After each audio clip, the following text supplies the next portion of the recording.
जय माता दी। दोस्तों, नवरात्रि में यह एक चीज जरूर खा लेना, पूरी साल माँ का आशीर्वाद बना रहेगा, छप्पड़ फाड़ पैसा आएगा घर में।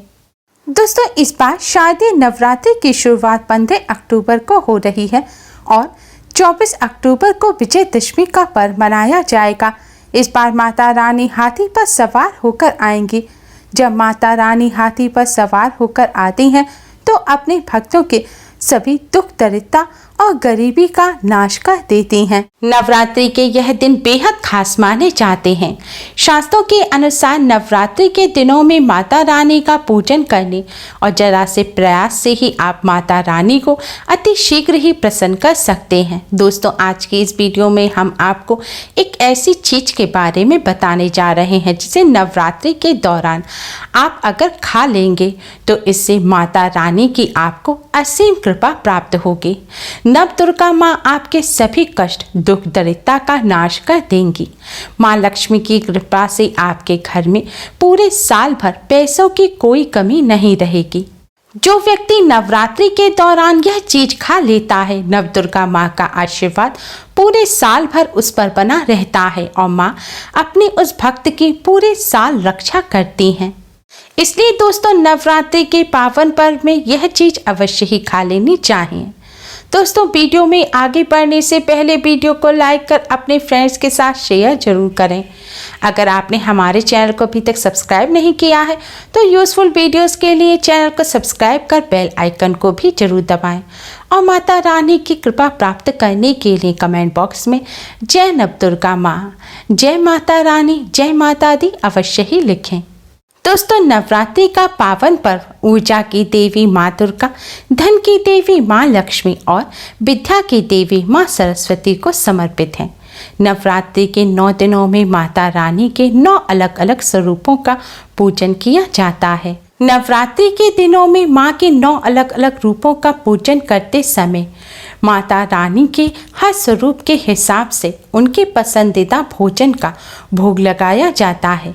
शास्त्रों में बताया गया है, माँ को प्रत्येक दिन के अनुसार अलग भोग अर्पित करने से माता रानी सभी प्रकार की समस्याओं का नाश कर देते हैं।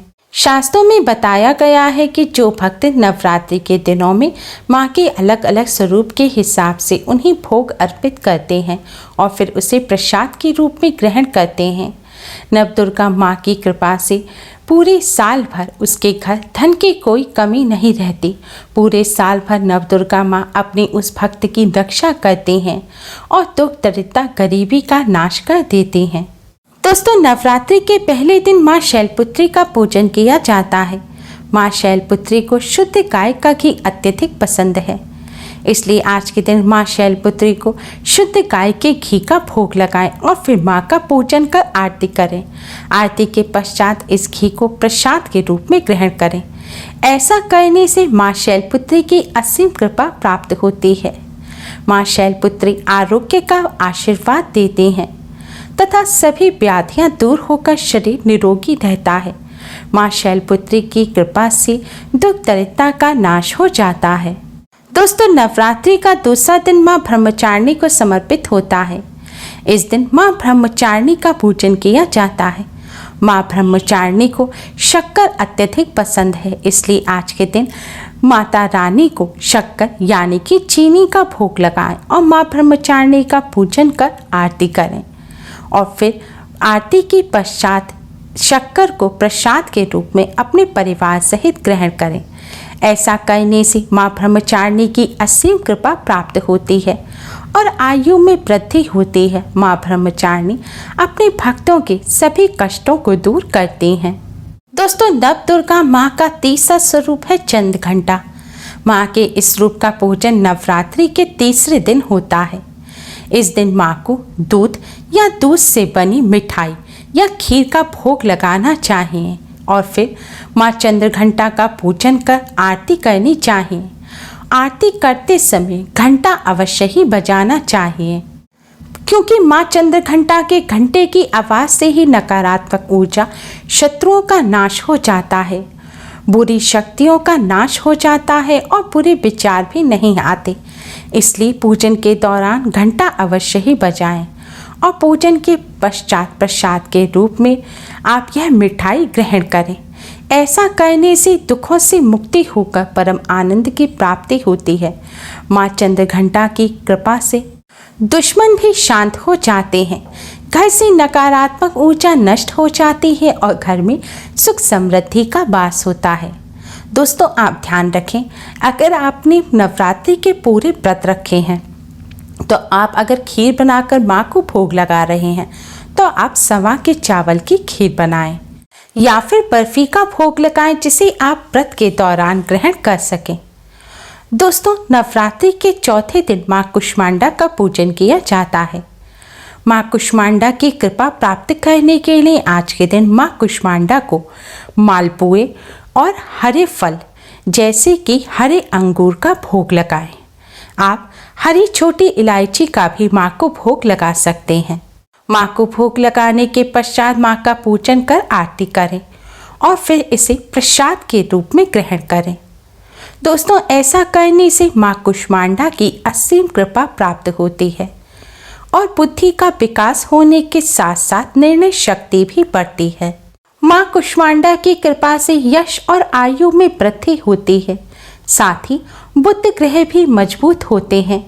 माँ कुष्मांडा अपने भक्तों को मनचाहा वरदान प्रदान करती हैं।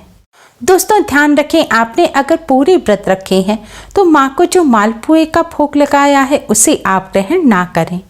दोस्तों, नवरात्रि का 5वां दिन माँ स्कंद माता को समर्पित होता है। माँ स्कंद माता को आज के दिन केले का नैवेद्य चढ़ाना बहुत उत्तम होता है।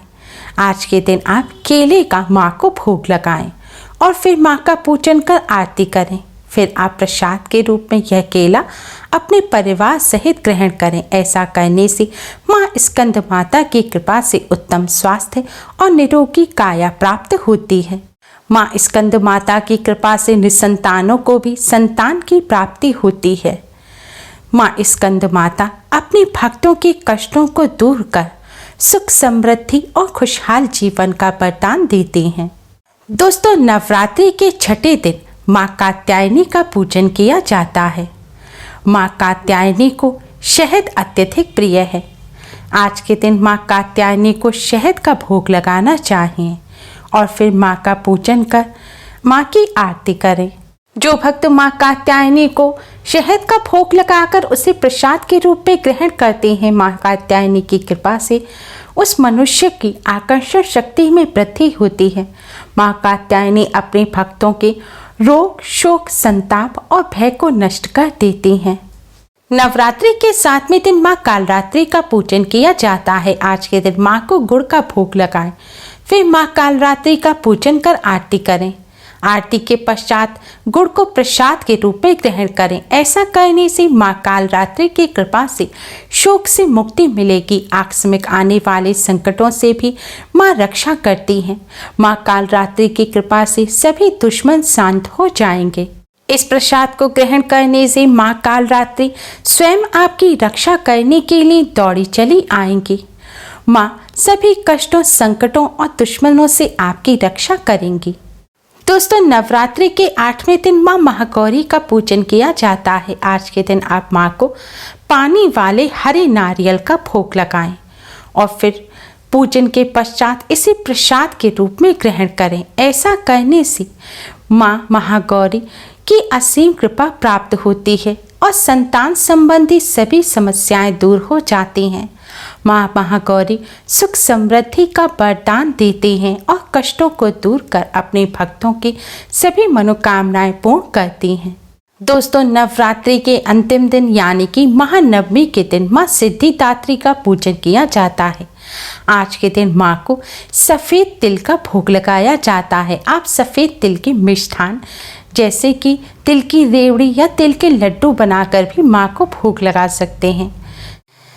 तिल का भोग लगाकर इसे प्रसाद के रूप में ग्रहण करने से माँ की कृपा से मृत्यु भय से राहत मिलती है। अनहोनी होने की घटनाओं से भी बचाव होता है। माँ सिद्धिदात्री सभी सिद्धियों को देने वाली हैं, साथ ही सभी कार्यों को भी सिद्ध करने वाले हैं। माँ सिद्धिदात्री की कृपा से माँ सिद्धिदात्री की कृपा से कार्यों में आ रही रुकावट दूर होती है और सभी कार्य निर्विघ्न पूर्ण हो जाते हैं। दोस्तों, नवरात्रि के पावन पर्व पे माँ के अलग अलग स्वरूप के हिसाब से इन वस्तुओं का भोग लगाकर इन्हें प्रसाद के रूप में अवश्य ही ग्रहण करें। ऐसा करने से नवदुर्गा माँ की असीम कृपा प्राप्त होती है। पूरे साल भर धन की कोई कमी नहीं रहेगी। नवदुर्गा माँ पूरे साल आपकी रक्षा करने के लिए सदैव आपके साथ रहेंगी। माता रानी की कृपा से दुख दरिद्रता गरीबी का नाश हो जाएगा और घर में धन की कोई कमी नहीं रहेगी। दोस्तों, 15 अक्टूबर को शारदीय नवरात्रि शुरू होंगे। 15 अक्टूबर नवरात्रि के पहले दिन मां शैलपुत्री का पूजन किया जाएगा। 16 अक्टूबर को नवरात्रि के दूसरे दिन मां ब्रह्मचारिणी का पूजन किया जाएगा। 17 अक्टूबर नवरात्रि के तीसरे दिन मां चंद्रघंटा का पूजन किया जाएगा। 18 अक्टूबर नवरात्रि के चौथे दिन मां कुष्मांडा का पूजन किया जाएगा। 19 अक्टूबर पाँचवें दिन माँ स्कंदमाता का पूजन किया जाएगा। 20 अक्टूबर छठे दिन माँ कात्यायनी का पूजन किया जाएगा। 21 अक्टूबर सातवें दिन माँ कालरात्रि का पूजन किया जाएगा। 22 अक्टूबर महाअष्टमी के दिन माँ महागौरी का पूजन किया जाएगा। 23 अक्टूबर महानवमी के दिन माँ सिद्धिदात्री का पूजन किया जाएगा। शारदीय नवरात्रि में माता रानी की प्रतिमा का विसर्जन विजयदशमी पर किया जाता है। इस बार विजयदशमी का पर्व और दुर्गा विसर्जन 24 अक्टूबर को किया जाएगा। दोस्तों, नवरात्रि के दिनों में माता रानी धरती पर अपने भक्तों के घर में वास करती हैं, इसलिए इन दिनों अधिक से अधिक माँ का पूजन करें। उम्मीद है आपको हमारी ये वीडियो पसंद आई होगी। प्लीज़ लाइक करें। हमारी इस वीडियो को अपने फ्रेंड्स और रिश्तेदारों में ज़्यादा से ज़्यादा शेयर करें, जिससे वह भी इसका लाभ उठा सकें। हमारी और भी वीडियोस के लिए हमारे चैनल को सब्सक्राइब करना ना भूलें। Thanks for watching. Radhe Radhe. जय माता दी।